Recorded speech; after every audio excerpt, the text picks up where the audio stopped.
Assalamualaikum warahmatullahi wabarakatuh. Halo adik-adik, apa kabar kalian hari ini? Semoga tetap semangat dalam belajarnya ya. Mari kita belajar fisika bersama-sama. Kali ini, pokok bahasan kita adalah dinamika partikel. Kita akan mempelajari tentang hukum-hukum Newton. Hukum 1 Newton, hukum 2 Newton, dan hukum 3 Newton. Hukum Newton tidak terlepas dari yang namanya gaya atau force. Gaya itu bisa berupa tarikan atau dorongan, atau interaksi antara dua benda, atau antara benda dengan sekitarnya.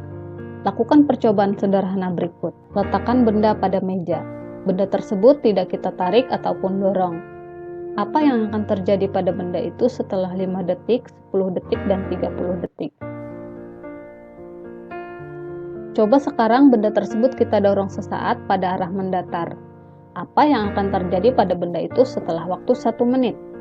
Dari percobaan di atas, intuisi kita menyimpulkan bahwa keadaan alamiah dari benda adalah keadaan diam. Pendapat ini sama dengan yang diusulkan oleh Aristoteles. Aristoteles percaya bahwa diperlukan sebuah gaya untuk menjaga agar sebuah benda tetap bergerak sepanjang bidang horizontal. Ia mengemukakan alasan bahwa untuk membuat sebuah buku bergerak melintasi meja, kita harus memberikan gaya pada buku itu secara kontinu. Menurut Aristoteles, keadaan alami sebuah benda adalah diam, dan dianggap perlu adanya gaya untuk menjaga agar benda tetap bergerak. Lebih jauh lagi, Aristoteles mengemukakan makin besar gaya pada benda, makin besar pula lajunya. Kira-kira 2000 tahun kemudian, Galileo Galilei menemukan kesimpulan yang sangat berbeda dengan pendapat Aristoteles. Galileo mempertahankan bahwa sama alaminya bagi sebuah benda untuk bergerak horizontal dengan kecepatan tetap, seperti saat benda tersebut berada dalam keadaan diam. Untuk mendorong sebuah benda yang mempunyai permukaan kasar di atas meja dengan laju konstan, dibutuhkan gaya dengan besar tertentu. Untuk mendorong benda lain yang sama beratnya tetapi mempunyai permukaan yang licin di atas meja dengan laju yang sama, akan memerlukan gaya lebih kecil. Kita bisa membayangkan sebuah situasi di mana benda tersebut tidak bersentuhan dengan meja sama sekali, atau ada pelumas yang sempurna antara benda itu dan meja, dan mengemukakan teori bahwa sekali bergerak benda tersebut akan melintasi meja dengan laju yang konstan tanpa ada gaya yang diberikan.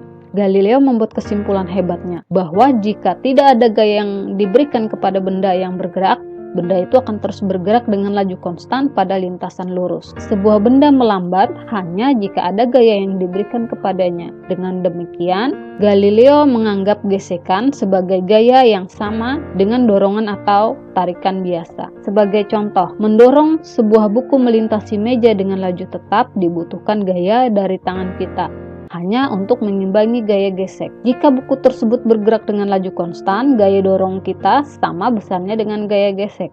Tetapi kedua gaya ini memiliki arah yang berbeda, sehingga gaya total pada benda atau jumlah vektor dari kedua gaya adalah 0.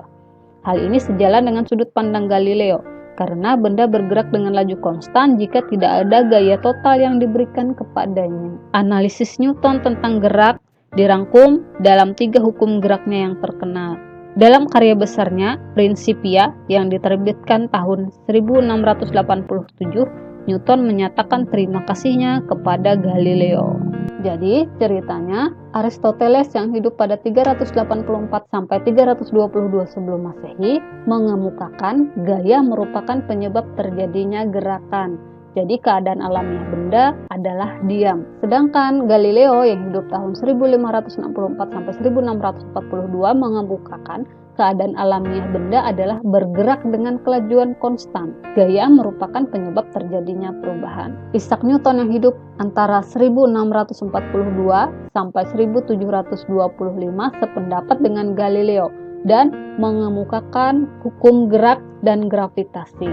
Hukum pertama Newton menyatakan jika resultan gaya yang bekerja pada suatu benda sama dengan 0, maka benda akan bergerak dengan kelajuan tetap pada lintasan lurus atau diam. Secara matematis, dapat kita tuliskan sigma F sama dengan 0. Misalnya, ada sebuah benda yang ditarik dengan 3 buah gaya. Gaya pertama sebesar 12 Newton arah ke kanan, Gaya kedua sebesar 24 Newton arah ke kanan, dan gaya ketiga sebesar 36 Newton arah ke kiri.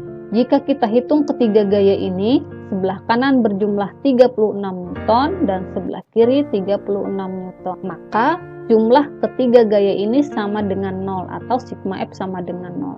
Sehingga benda ini akan tetap diam. Kecenderungan sebuah benda untuk mempertahankan keadaan diam atau gerak tetapnya pada garis lurus disebut juga dengan inersia atau kelembaman. Sehingga hukum 1 Newton sering disebut dengan hukum inersia. Bagaimana jika resultan gaya yang bekerja pada benda tidak nol? Maka akan terjadi percepatan. Lakukan percobaan sederhana berikut. Ambil dua bola yang berbeda massa dan ukurannya, misalnya bola tenis dan bola pingpong. Pegang bola tenis menggunakan tangan kanan dan bola pingpong menggunakan tangan kiri. Lempar kedua bola secara bersamaan dengan gaya yang sama. Bagaimana jika bola yang lebih besar massanya diberikan gaya yang lebih besar? Dari percobaan tadi dapat kita simpulkan, jika gaya yang diberikan kepada kedua bola sama besar, percepatan yang timbul hanya bergantung pada massa benda. Hukum kedua Newton menyatakan percepatan dari suatu benda sebanding dengan resultan yang bekerja pada benda tersebut dan berbanding terbalik dengan massa benda tersebut. Arah percepatan sama dengan arah resultan gaya. Secara matematis dapat kita tuliskan A sama dengan sigma F per M, di mana A adalah percepatan dan F adalah gaya. A dan F besaran vektor. Dalam kehidupan sehari-hari maupun eksperimen menunjukkan bahwa gaya saling berpasangan. Contoh, saat kita menendang bola, gaya yang kita kerjakan kepada bola menyebabkan bola tersebut melaju. Namun, kita juga merasakan gaya yang dikerjakan oleh bola kepada kaki kita. Hukum ketiga Newton menyatakan ketika suatu benda memberikan gaya pada benda lain, maka kedua benda tersebut memberikan gaya yang sama besar tetapi berlawanan arah. Secara matematis dapat kita tuliskan F aksi sama dengan min F reaksi. Syarat pasangan gaya aksi reaksi, gaya aksi dan reaksi bekerja pada benda yang berbeda. Besarnya sama, arahnya berlawanan. Sekarang kita masuk ke contoh soal.